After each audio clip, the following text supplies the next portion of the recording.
For most of history, Americans could agree on one basic principle. Communism is evil. It crushes freedom, and it destroys prosperity. It gives enormous power to a small oligarchy who believe they know how everyone else should live. We didn't agree on everything. We understood that communism is the enemy of everything America was actually built to be. Sadly, not anymore.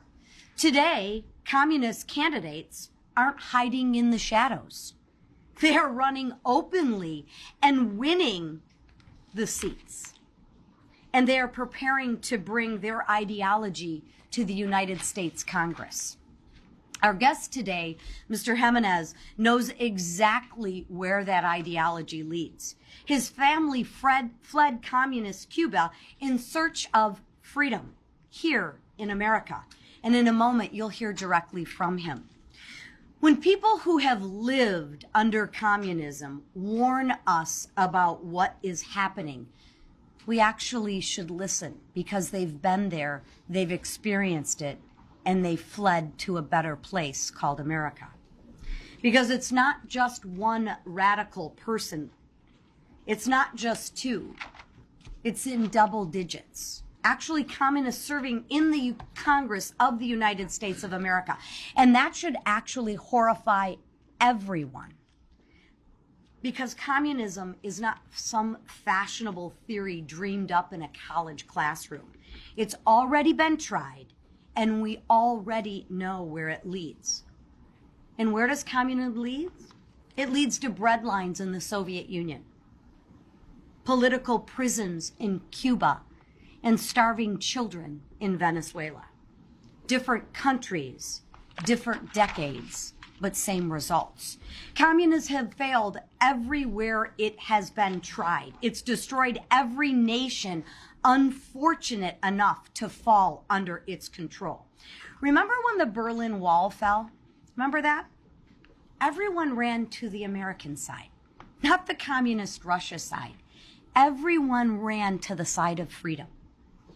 But the left keeps insisting that this time somehow it will be different. Let me share with you, it will not be different. The slogans may change, but the consequences never do. And that's not some distant warning about what could happen years from now. It's happening right now in real time. Look at under communist Mandami. Look at his New York City. Right? Remember, he preaches everything's going to be free grocery stores, free rent. Ask Mayor Mondami what happened to rent in his beloved city of New York City. Let me share with you the facts, not the rhetoric, but the facts. The median asking rent is now almost $5,300 a month in Manhattan and $4,300 a month in Brooklyn. Guess what? Those are higher than before he took over with his communist ideology. Rents increased. Mr. Mondami, what happened to free rent? What happened to free? Last I checked, $5,300 a month is a heck of a lot more expensive than free. But don't let the facts get in the way of a good story, right? These are real life consequences of the communist experiment. Working families are actually paying the price. And what makes this moment even more disturbing is the contempt that these people have for the country they actually want to lead. Miss Chevalier admitted that she used the American flag as a napkin. A napkin. The flag that has been draped over coffins of 18-year-old service members who never, ever got to come home. It has been carried on the battlefield, folded with reverence, and handed to families whose lives will never be whole again. For some families, that folded flag is the last piece of their loved one that they will ever receive. Around the world, people living under tyranny see that flag and dream about standing underneath it. Some risk their lives just for the chance to stand underneath it. And the Democratic Party, These people that they want to send to Washington, they want to wipe their greasy little hands with the American flag.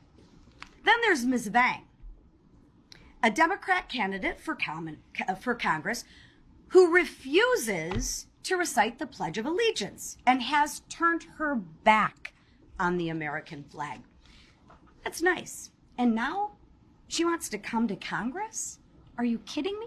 And the Democrats want to send her to Congress? No way.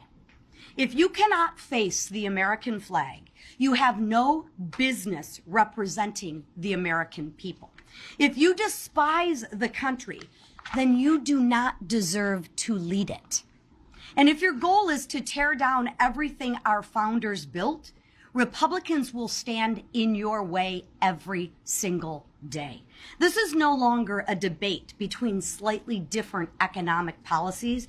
This is a choice between freedom and tyrannical government control, between the American dream and the failed nightmare of communism, between the people who believe America is actually worth defending and the radicals who want to destroy it and actually seem embarrassed to represent it. These are all people who hate our country and everything that our country stands for. But you know what? I have great news for them.